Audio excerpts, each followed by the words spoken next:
अब हम परिमेय संख्याएं और अपरिमेय संख्याओं के बीच में फर्क देखते हैं और इनके कुछ उदाहरण देख लेते हैं।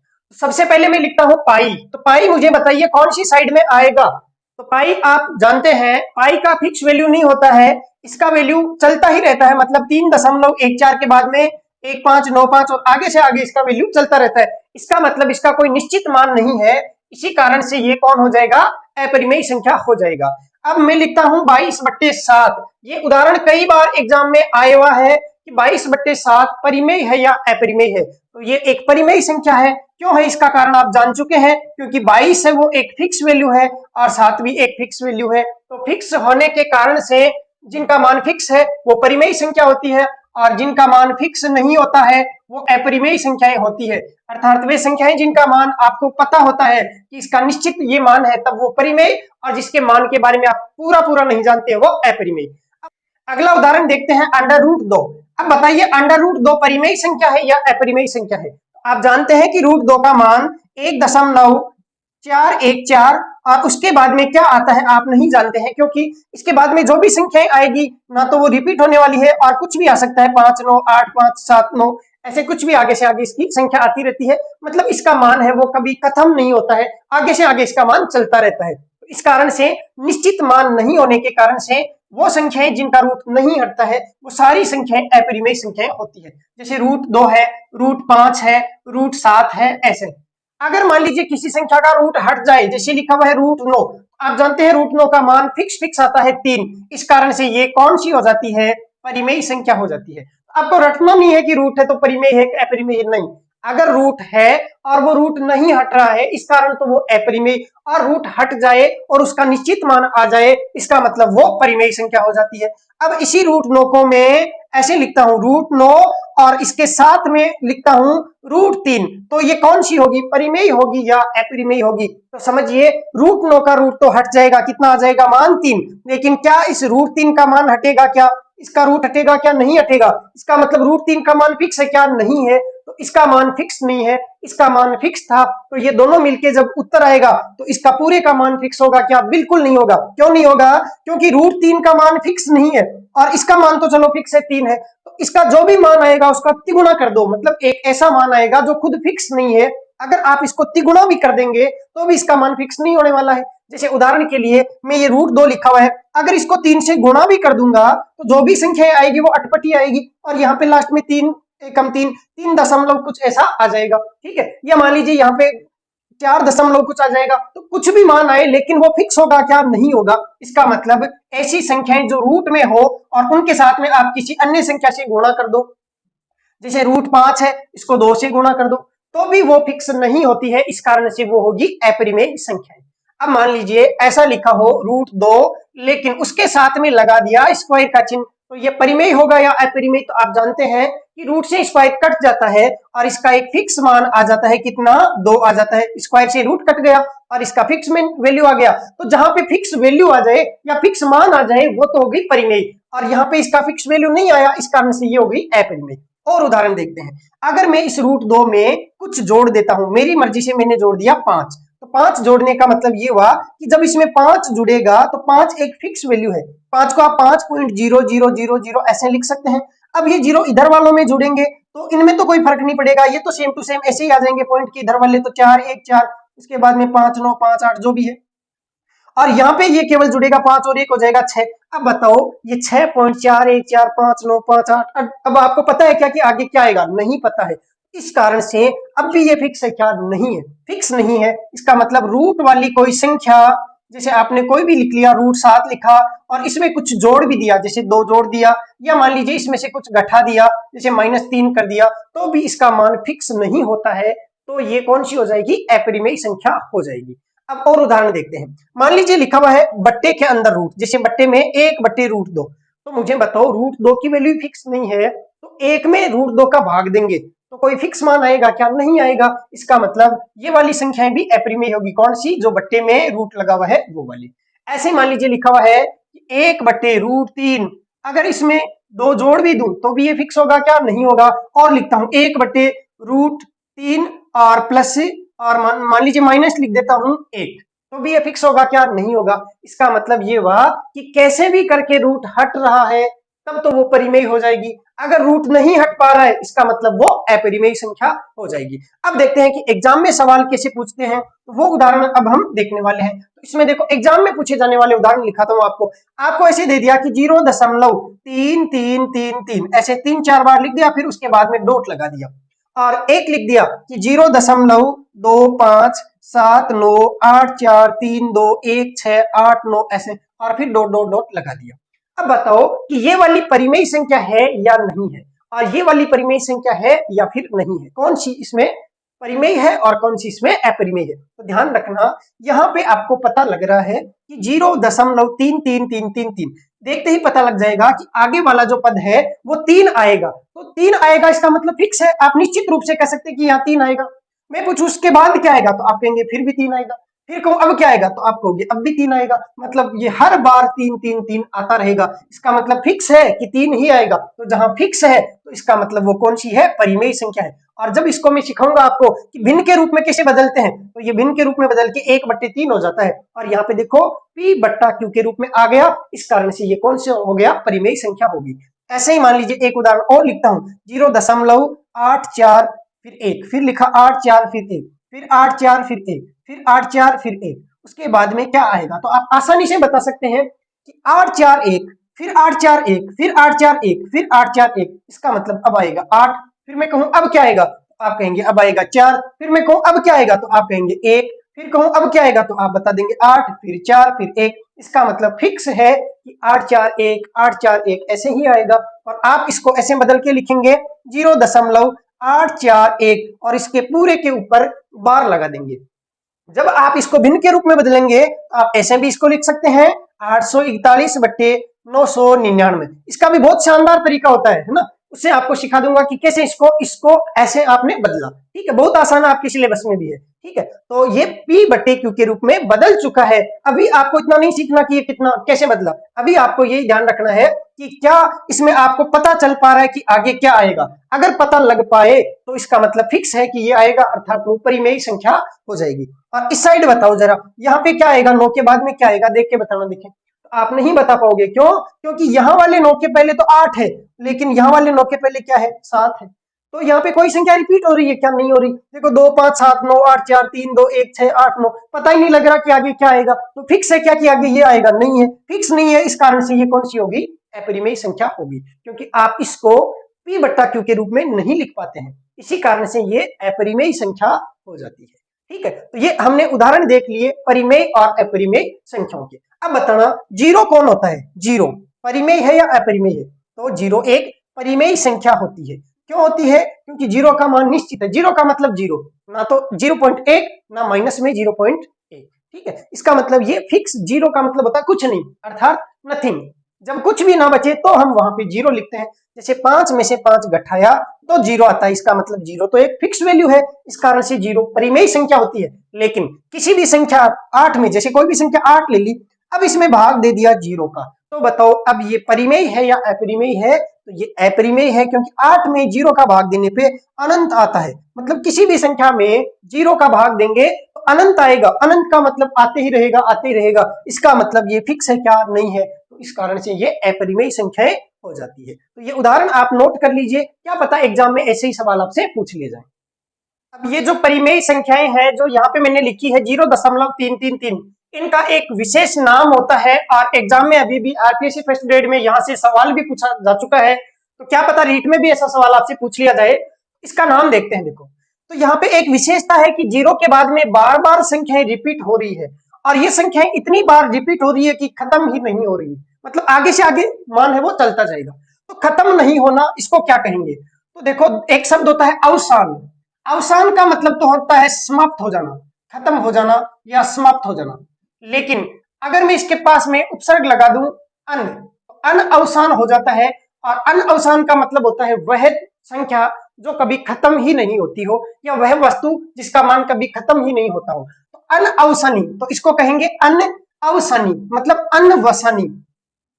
शॉर्ट में कहेंगे इसको अनवसानी। अनवसानी का मतलब होता है कि जिसके मान में कभी रुकावट नहीं होती है, आगे से आगे चलता रहता है। ठीक है, तो अनवसानी। और देखो ये जो संख्याएं हैं 3 3 वो रिपीट हो रही है, तो जहां संख्याएं रिपीट होती है उसको कहते हैं आवर्ती, जो बार बार आता है उसको कहते हैं आवर्ती, इसको कहेंगे अनवसानी आवर्ती। ठीक है, इसको कहेंगे अनवसानी आवर्ती। क्यों? क्योंकि इसका अन अवसान मतलब समाप्त नहीं हो रही है, क्योंकि अवसान का मतलब समाप्त है, अन लग गया इसका मतलब समाप्त नहीं हो रहा है।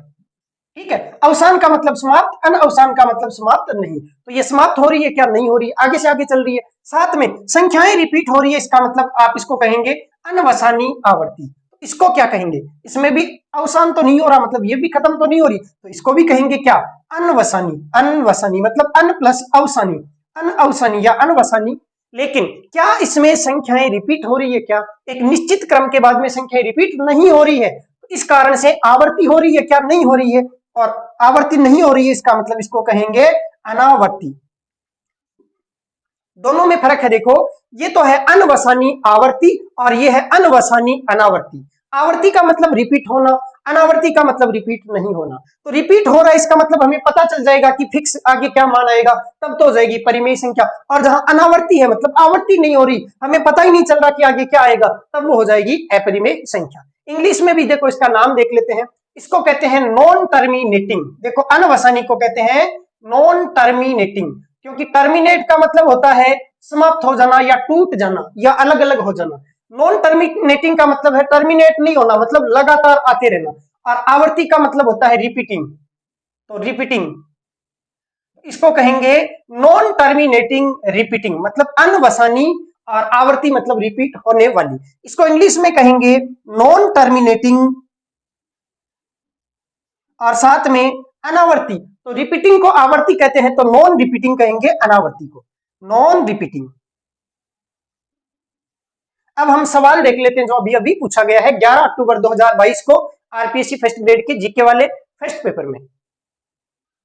सवाल दिया गया है कि गैर शांत गैर पुनरावर्त वाले दशमलव को वर्गीकृत किया जाता है, अर्थात non terminating non repeating decimals are classified in. मतलब ये हुआ कि नॉन टर्मिनेटिंग, इसका मतलब बार बार संख्याएं आप आगे से आगे आती रहेगी, चलती रहेगी, मतलब खत्म नहीं होगी, टर्मिनेट नहीं होगी। फिर नॉन रिपीटिंग, इसका मतलब रिपीट नहीं होगी, नई नई संख्याएं आएगी, जैसे 0.573 8 4 9 7 6 2 8 1 4 3, ऐसे अलग अलग संख्याएं। मतलब नॉन टर्मिनेटिंग, नॉन टर्मिनेटिंग का मतलब हो गया आगे से आगे संख्याएं आती रहेगी।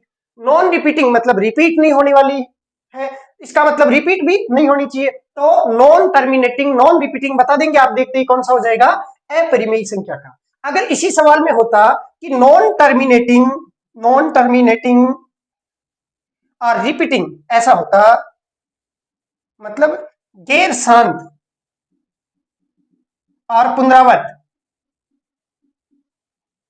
तो कौन सा हो जाता? तो हो जाता परिमेय संख्या। कैसे? गैर शांत का मतलब आगे से आगे मान चलते रहना चाहिए, जैसे 0.333 ऐसे। और पुनरावर्त मतलब ये संख्याएं रिपीट होनी चाहिए, 3 3 है वो बार बार रिपीट होना चाहिए। तो ये तो कौन सा हो जाता है?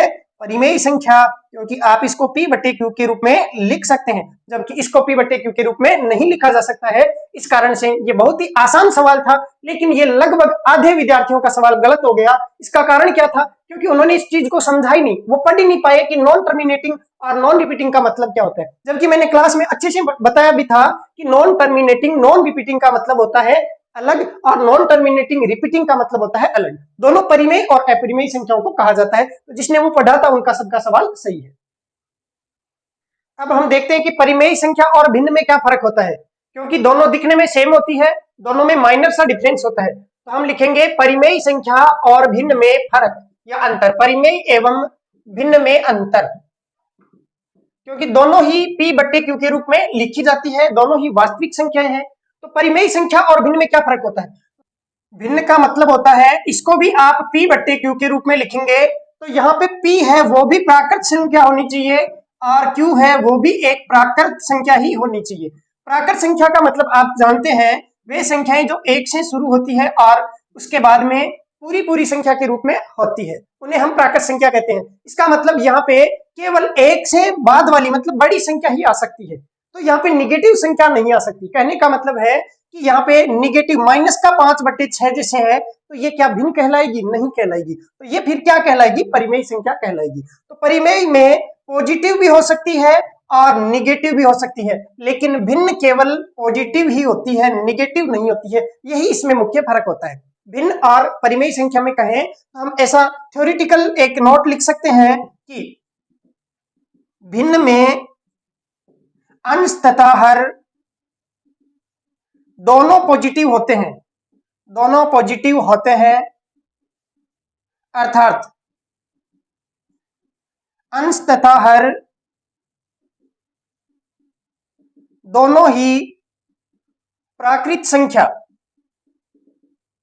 होते हैं। और परिमेय संख्या में अंश तथा हर वो p बटे q के रूप में होते हैं, और यहाँ पे p और q दोनों ही प्राकृत संख्या भी हो सकते हैं और पूर्णांक भी हो सकते हैं, क्योंकि पूर्णांक में निगेटिव और पॉजिटिव दोनों संख्याएं आ जाती है। इसलिए हम लिख सकते हैं कि q नॉट इक्वल टू 0। यहाँ पे q का मान 0 नहीं होना चाहिए, बाकी कुछ भी हो सकता है, तो वो परिमेय संख्या हो सकती है। आप एक नोट और लिख सकते हैं कि सभी भिन्न संख्याएं परिमेय संख्या होती है,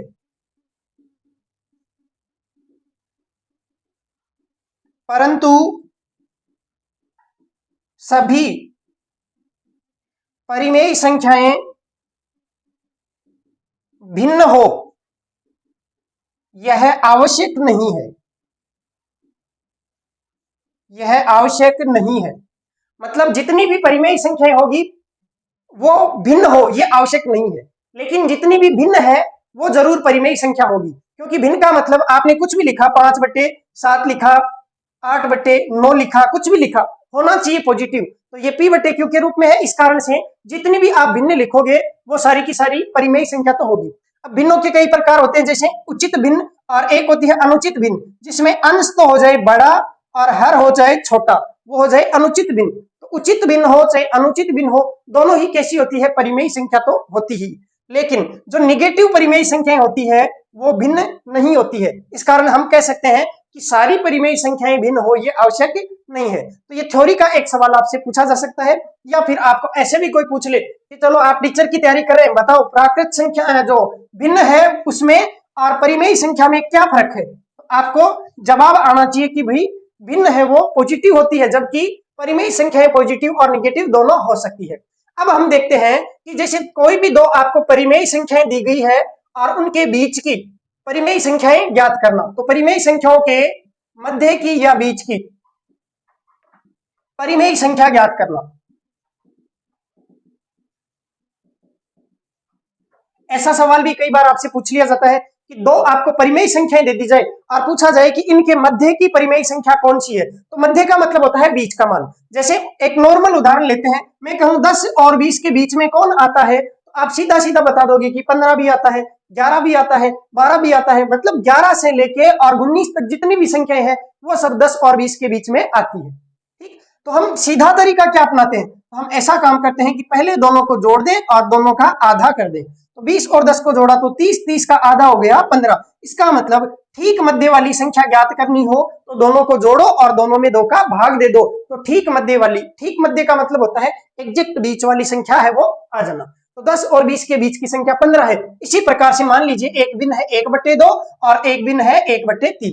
तो इनके मध्य की भिन्न ज्ञात करना या मध्य की परिमेय संख्या ज्ञात करना ये आना चाहिए आपको। तो इसके लिए दोनों को जोड़ो और उसका आधा कर दो, मतलब 2 का भाग दे दो। जब दोनों को जोड़ेंगे तो ऊपर लघुत्तम आया 2 और 3 का 6। 2 का भाग 6 में 3 बार, 3 को 1 से गुणा किया 3 आ गया। 3 का भाग 6 में 2 बार, 2 को 1 से गुणा किया 2 आ गया। पूरे के बट्टे में 2 है, उसको पड़ा रहने दो। 3 और 2 हो गया 5 और बट्टे में 6 है, पूरे के बट्टे में 2 है। समझ में ना आए तो ऐसे लिख सकते हैं कि 5/6 में भाग दिया जा रहा है 2 का। अब समझना देखो, जब भी आप भाग के चिन्ह को गुणा में बदलना चाहते हो तो जो भाग में संख्या है उसको पलट दो। जैसे आप भाग देना चाहते हैं मान लीजिए 7/8 का, तो जब आप इसको गुणा में बदलेंगे तो 8/7 हो जाएगा। ऐसे ही भाग देना चाहते हैं 2 का, इसका मतलब 2 के बट्टे में कुछ नहीं तो आप 1 लिख लो और उसके बाद में गुणा में बदलेंगे तो 1 ऊपर आएगा और 2 नीचे आएगा। ऐसा ही यहाँ पे है, 2 का भाग दे रहे हैं, इसका मतलब आप लिख सकते हैं 5/6 गुणा 2/1 लिखा इसको और फिर इसको पलट दिया, मतलब 1/2 कर दिया। ऊपर आया 5 गुणा 1 5 और बट्टे में 6 गुणा 2 12, 5/12। और अगर आपकी पकड़ इतनी मजबूत है तो आप समझ सकते हैं कि 6 का भी भाग लग रहा है और 2 का भी भाग लग रहा है। इसका मतलब 6 और 2 दोनों का एक साथ में भाग लगेगा, तो 6 गुणा 2 कितना हो गया? 12। 12 का आपको भाग देना है, तो जिसका भाग देते हैं उसको बट्टे में लिख देते हैं। इस कारण से 5/12 जो है वो 1/2 और 1/3 के एकदम मध्य की, ठीक मध्य की परिमेय संख्या है, या कहें भिन्न संख्या है, दोनों एक ही बात होगी। बीच की परिमेय संख्या पूछे चाहे बीच की भिन्न पूछे, एक ही बात है, क्योंकि परिमेय संख्या और भिन्न में थोड़ा ही फर्क होता है, ज्यादा फर्क होता नहीं है। ठीक है, भिन्न पॉजिटिव है और परिमेय संख्या पॉजिटिव और निगेटिव दोनों है, तो जितनी भी भिन्न है उनको आप कह सकते हैं कि वो परिमेय संख्या तो होगी ही होगी। अगला सवाल देखते हैं। जैसे मान लीजिए आपको दो परिमेय संख्याओं के मध्य की 5 या 6 परिमेय संख्याएं पूछ ली जाए, थ्योरेटिकल सवाल में ऐसा पूछा जाता है, तो कैसे ज्ञात करते हैं? एक सवाल और लिखते हैं, 1/2 व 1/5 के मध्य 5 परिमेय संख्याएं ज्ञात करें। इनके मध्य 5 परिमेय संख्याएं आपको ज्ञात करनी है, तो कैसे करते हैं? देखो, पहले इनके हर को समान कर लो। अब इसका हर है 2 और इसका है 5, तो 5 से तो गुणा कर दो इधर वाली संख्या को ऊपर नीचे, और 2 से गुणा कर दो इधर वाली संख्या को ऊपर नीचे। तो हम ऐसे लिख सकते हैं 1/2 गुणा 5 से ऊपर गुणा किया, 5 से नीचे गुणा किया, और इधर 1/5 है तो इस 2 से इधर गुणा किया ऊपर और इधर गुणा किया नीचे। ऐसा करने से देखो 2 गुणा 5 10 और 5 गुणा 2 10 बराबर हो जाता है। तो ये बट्टे में तो दोनों के 10 बराबर हो गया, और ऊपर 5 गुणा 1 हो गया 5, और यहाँ पे हो गया 2। अब आप जानते हैं कि 5 और 2 के मध्य तो कितनी संख्या होती है? 4। भाई 4 और 3 केवल 2 ही संख्या होती है, तो हमें 5 संख्याएं ज्ञात करनी है। तो अब अपनी मन मर्जी से इसको और डबल कर दो, या फिर तिगुना कर दो, चौगुना कर दो, जो आपकी मन मर्जी है वैसा कर सकते हैं। आप चाहे जितना इसको लिख सकते हैं। आपने फिर से इसको डबल कर दिया, तिगुना कर दो, चौगुना कर दो, कोई मना नहीं करने वाला है। तो ये हो गया 5 दूना 10 और नीचे 20 हो गया, और इधर 4 हो गया और यहाँ पे 20 हो गया। हर समान होना चाहिए, बस इतना ध्यान रखना। अब देखो 4 और 10 के बीच में कौन कौन है? तो 9 भी है, 8 भी है, 7 भी है, 6 है, 5 है, इतनी संख्या है। लेकिन सबके बट्टे में आपको क्या लिखना पड़ेगा? 20 लिखना पड़ेगा, क्योंकि इन दोनों के बट्टे में 20 है, तो इनके बीच वाली संख्याओं के भी बट्टे में 20 लिखना पड़ेगा। कितनी संख्याएं आ गई? 1 2 3 4 5 आ गई, 5 ही चाहिए थी। अब ये भी आपका उत्तर सही है। और अगर मान लीजिए आप इसको 2 से गुणा ना करके 10 से गुणा करते, जैसे यहाँ पे लिखा था 5/10 और 2/10, आपका मन किया कि मैं तो 10 से गुणा करूंगा ऊपर नीचे, तो कोई दिक्कत नहीं, आप गुणा कर सकते हैं। गुणा करेंगे तो ये हो गया 50/100 और इधर हो गया 20/100। अब 20 और 50 के बीच में जो भी आपका मन करे वो संख्या ले लो। तो 20 और 50 के बीच में जैसे आपने लिया 21 तो बट्टे में 100 लिखना पड़ेगा, आपने लिया 22 तो बट्टे में 100 लिखना पड़ेगा, 23 तो बट्टे में 100 लिखना पड़ेगा। ऐसे ही आप 49 तक ले सकते हैं, 49/100। ये सारी संख्याएं इसके मध्य है, मतलब इसके मध्य है, 1/2 और 1/5 के मध्य है। दूसरा तरीका, 1/2 को आप 0.50 लिख सकते हैं या 0.50 लिख सकते हैं। 1/5 को आप 0.20 मतलब 0.20 लिख सकते हैं। अब 0.20 और 0.50 के मध्य क्या क्या आएगा? वैसे 0.20 बोलना गलत होता है, लेकिन हम आम बोलचाल भाषा में 0.20 इसको बोलते आए हैं। बोलना चाहिए 0.20 मतलब 2 0 अलग अलग बोलना चाहिए, लेकिन चलेगा, जो बोलते आ रहे हैं वही बोलते रहो। 0.20 को आप लिखेंगे 0.20, इसको 0.50, बीच में संख्याएं ज्ञात करनी है। तो 0.20 के बाद में 0.21, 0.22, ऐसे लास्ट तक आप 0.49 लिख सकते हैं। देखो यही संख्याएं यहाँ पे आई है। 21/100 का मतलब हुआ 0.21, 22/100 का मतलब 0.22, और लास्ट में 49/100 का मतलब 0.49। अब हमारे कंपटीशन एग्जाम में 4 ऑप्शन आपको दिए जाएंगे, तो 4 ऑप्शन में से ही आपको एक उत्तर लगाना होता है। तो फिर सवाल कैसे बन सकता है? तो एक सवाल देखते हैं। देखो, जैसे सवाल दे दिया कि 1/2 तथा 4/5 के मध्य परिमेय संख्या कौन सी है इनमें से, तो आप 1/2 को लिखना चाहें तो 0.50 या 0.50, 4/5 को 0.80 लिख सकते हैं। अब यहाँ पे देखना, 1/3 का मतलब 0.33, 1/4 का मतलब 0.25, 1/10 का मतलब 0.10, और 2/3 का मतलब 0.66 या 0.67 लिख सकते हैं। अब बताओ 0.50 और 0.80 के मध्य ये है क्या? नहीं है। ये है क्या? ये भी नहीं है, ये भी नहीं है, तो कौन सी है? ये वाली। इस प्रकार से आपको उत्तर सरल कर लेना है। बाकी हम पढ़ेंगे अगली क्लास में। धन्यवाद।